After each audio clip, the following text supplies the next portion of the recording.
ഇനി നാളത്തെ ദിവസം ബസ് സമരം പ്രഖ്യാപിച്ചിട്ടുണ്ട്. ട്രാൻസ്പോർട്ട് കമ്മീഷണറുമായി നടത്തിയ ചർച്ചകളൊക്കെ പരാജയപ്പെട്ടതോടുകൂടിയാണ് സംസ്ഥാനത്ത് നാളെ സ്വകാര്യ ബസ് ഉടമകൾ സൂചനാ പണിമുടക്ക് നടത്തുമെന്ന പ്രഖ്യാപനം നടത്തിയത്.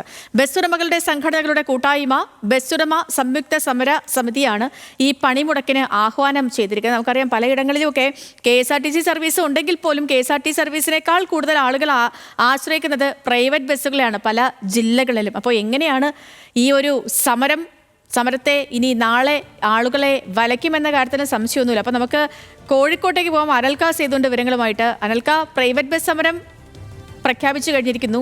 എങ്ങനെയാണ് ഈ നാളെ, പ്രത്യേകിച്ച് കോഴിക്കോടൊക്കെ ഈ KSRTCയെക്കാളും ഏറ്റവും കൂടുതൽ ജനങ്ങൾ ആശ്രയിക്കുന്ന പ്രൈവറ്റ് ബസ്സിനാണ്. അപ്പോൾ ഈ സമരം ജനജീവിതത്തെ ബാധിക്കുമെന്ന കാര്യത്തിൽ സംശയമൊന്നുമില്ല.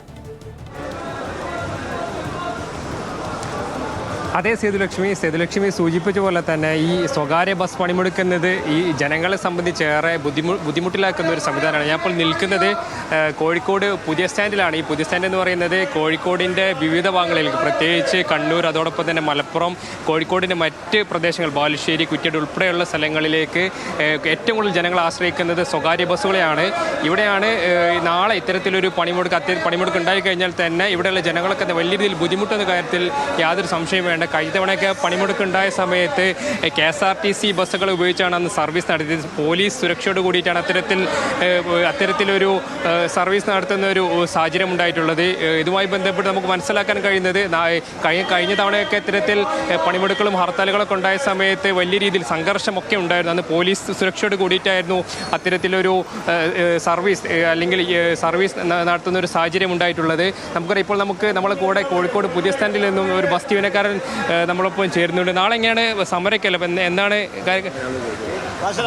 അദ്ദേഹം പ്രതികരിക്കാൻ തയ്യാറായിട്ടില്ല. അപ്പോൾ നിരവധിയായിട്ടുള്ള ആൾക്കാരും എടുത്തിട്ടുണ്ട്, മറ്റൊരു ബസ് ജീവനക്കാരുണ്ട്. നാളെ സമരത്തിന്റെ ഒരുക്കങ്ങളൊക്കെ എങ്ങനെയാണ്?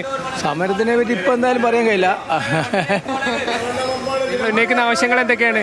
ഇതിന്റെ മുന്നേക്ക് അങ്ങനെ രാത്രിയൊക്കെയാണ് തീരുമാനമാകുന്നത്, അതുകൊണ്ട് ഇപ്പം പറയാൻ കഴിയില്ല. ഈ വിദ്യാർത്ഥികളെ ബസ് കൺസെഷനൊക്കെ വർദ്ധിപ്പിക്കണം എന്ന് പറയുന്നത് ഇപ്പം ഇതുവരെ അതിൽ തീരുമാനമില്ല. അതിലെന്താണ് പറയാനുള്ളത്? വിദ്യാർത്ഥികളെ വർദ്ധിപ്പിക്കണം. കാരണം ഈ തോതിൽ ചെറിയൊരു പൈസക്കൊന്നും കൊണ്ടുപോകാനുള്ള സാധ്യത കുറവാണ്. പെട്ടെന്നൊന്നും വർദ്ധിപ്പിക്കാൻ കഴിയുകയില്ല. അങ്ങനത്തെ ഒരു അവസ്ഥയിലാണ് ഉണ്ടാകുക. കാര്യമായിട്ടുള്ള മാറ്റങ്ങൾ വേണമെന്നാണ് പറയുന്നത്. മാറ്റം വേണം, ബസ്സുകാർ വർദ്ധിപ്പിക്കണം, വിദ്യാർത്ഥികൾ ബസ്സുകാർ വർദ്ധിപ്പിക്കണമെങ്കിൽ പല പ്രശ്നങ്ങളുണ്ട്. പെർമിറ്റ് കിട്ടാത്തെങ്കിലും പ്രശ്നം, പെർമിറ്റ് 140 പെർമിറ്റ് നിലവിൽ ഇപ്പോൾ ഒരു 4 വർഷമായിട്ട് നിലവിൽ കൊടുക്കുന്നില്ല. KSRTCക്കാണ് ഇതുവരെ കൊടുത്തത്. ഇപ്പോൾ ഒരു 140 പെർമിറ്റിൽ പിന്നെ ആയിരക്കണക്കിന് ബസ് സർവീസ് നിർത്തിവെച്ചില്ല. അപ്പം അത്രയും വ്യവസായം നഷ്ടത്തിലേക്കാണ് ഇപ്പം പോകുന്നത്.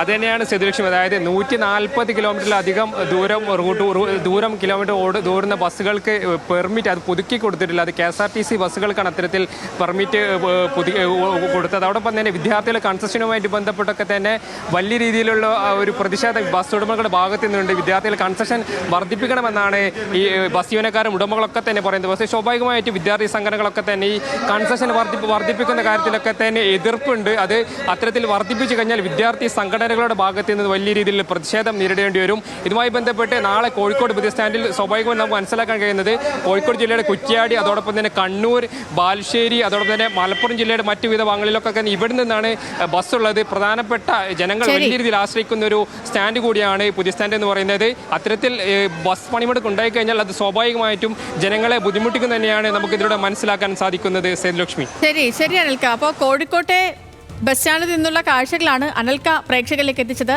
നാളെ പ്രൈവറ്റ് ബസ് സമരവുമാണ് ജനജീവിതത്തെ ഏറെക്കുറെയൊക്കെ ബാധിക്കുമെന്ന കാര്യത്തിലും സംശയമൊന്നുമില്ല.